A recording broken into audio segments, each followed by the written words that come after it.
Hai, Assalamualaikum. Saya Nur Azwa, your trainer untuk slot BMC. So, before kita start, saya share dulu macam mana saya boleh terjebak dalam area bisnes ni. Okay, actually, saya start bisnes sendiri daripada saya diploma untuk cari duit suka-suka sejak. Daripada diploma, masuk degree. Masuk degree, saya sambung master di Shah Alam. Okay, time di Shah Alam tu saya nampak begitu banyak peluang perniagaan. Even though time tu saya masih study lagi, full time, saya akan turun jalan TAR, beli stok-stok tudung yang tengah trending time tu, saya kirim pergi Sabah. Di Sabah, saya punya family yang run. Okay, habis sejak saya master, saya ikut satu program bisnes untuk usahawan. Di sana, saya kenal ramai usahawan-usahawan yang mantap-mantap sudahlah. And then daripada situ saya masuk usahawan. Saya masuk lagi pertandingan pitch Borneo. Tak tahu tahun berapa, lupa sudah. Tapi saya adalah salah satu finalis. Saya bawa saya punya produk sos cili Bambangan. Okay, saya punya produk ni saya bawa juga pergi cabaran inovasi di Kundasang, di mana saya dapat top 5 yang kena hantar pergi jabatan nuklear di Putrajaya untuk pitching. Okey, daripada sana saya juga banyak ikut kursus-kursus keusahawanan dalam FMB, dalam pengurusan. And then saya ada juga dapat beberapa grant daripada kerajaan untuk saya punya produk sos, chili sos, untuk juga produk minuman saya.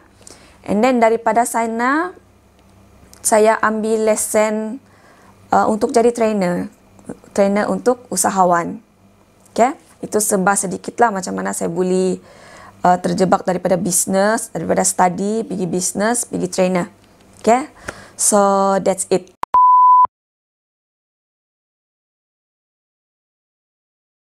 So, let's start dengan kita punya slot BMC.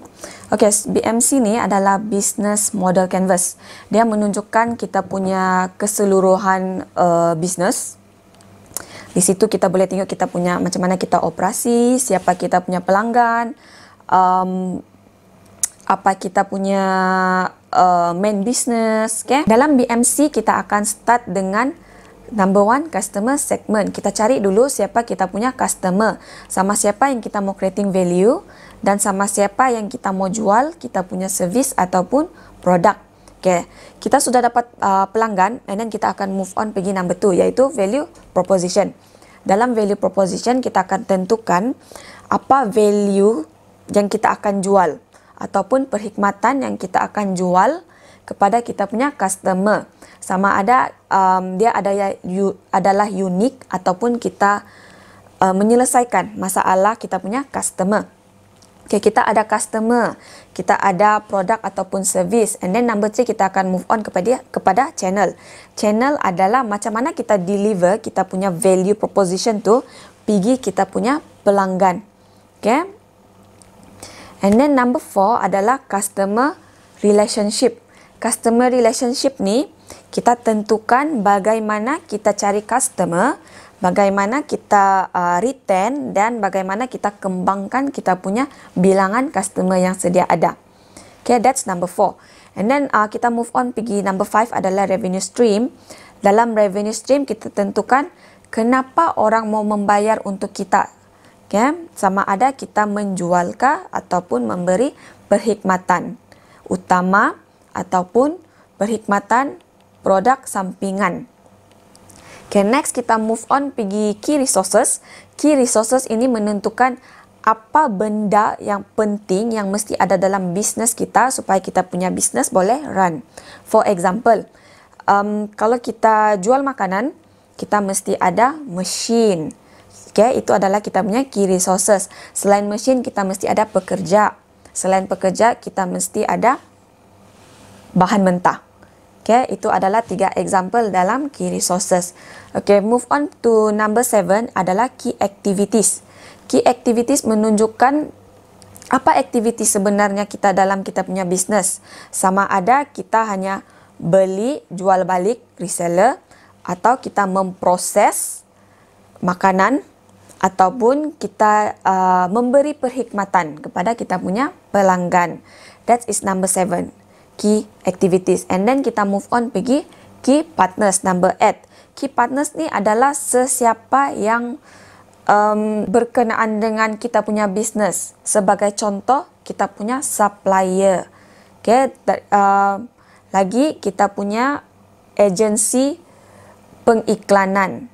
Itu adalah kita punya key partners.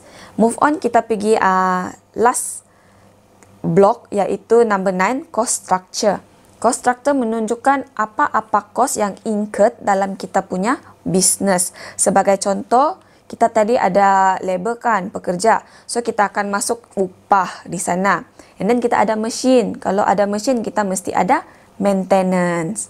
Okay, itu kita punya cost structure. So, itu basic untuk kita punya BMC. Kita move on pergi kita punya contoh.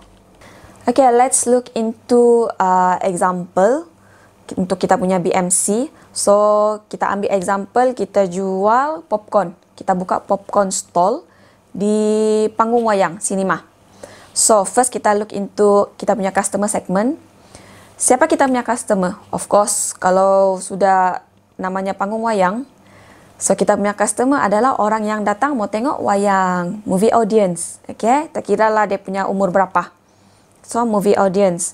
Okay, next kita sudah, tadi kita sudah ada pelanggan kan. Next kita tengok kita punya popcorn. Apa yang special kita punya popcorn ni?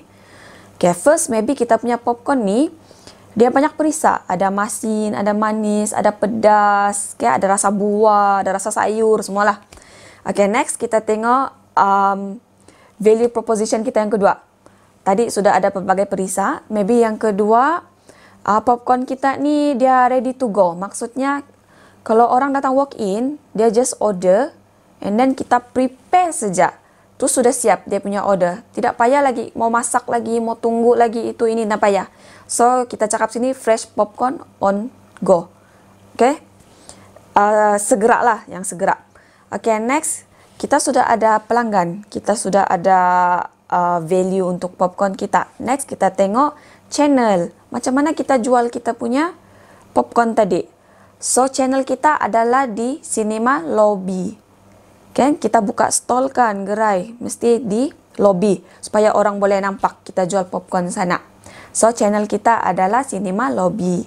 Next, kita tengok customer relationship. Macam mana kita build in kita punya relationship antara kita penjual dengan customer. So, kalau popcorn ni, biasanya dia akan ada personal. Maksudnya di sini ada orang tukang panggil lah. Okay? Kalau ada orang limpas-limpas, panggil lah popcorn, popcorn. So, orang akan datang beli. So, kita punya customer relationship adalah melalui personal.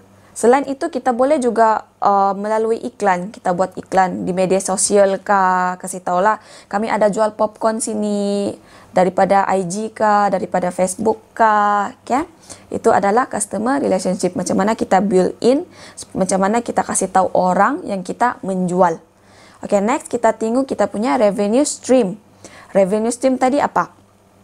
Macam mana kita dapat keuntungan? So, of course, popcorn, kita jual popcorn. So, kita punya revenue stream adalah penjualan popcorn. Okay, next kita tengok key resources. Apa benda yang perlu untuk menjalankan bisnes kita? Okay, first, of course, kita punya ingredients. Kita mesti ada popcorn, kita mesti ada butter, ada sugar, okay? And then kita mesti ada stall, tempat kita berjual. Next, kita mesti ada mesin. Okay, untuk buat popcorn tu kita perlu mesin. So, kita ada 3 key resources. Next, kita tengok key activities. Apa yang kita buat? Apa bisnes kita ni? So, di sini kita ada 2 key activities.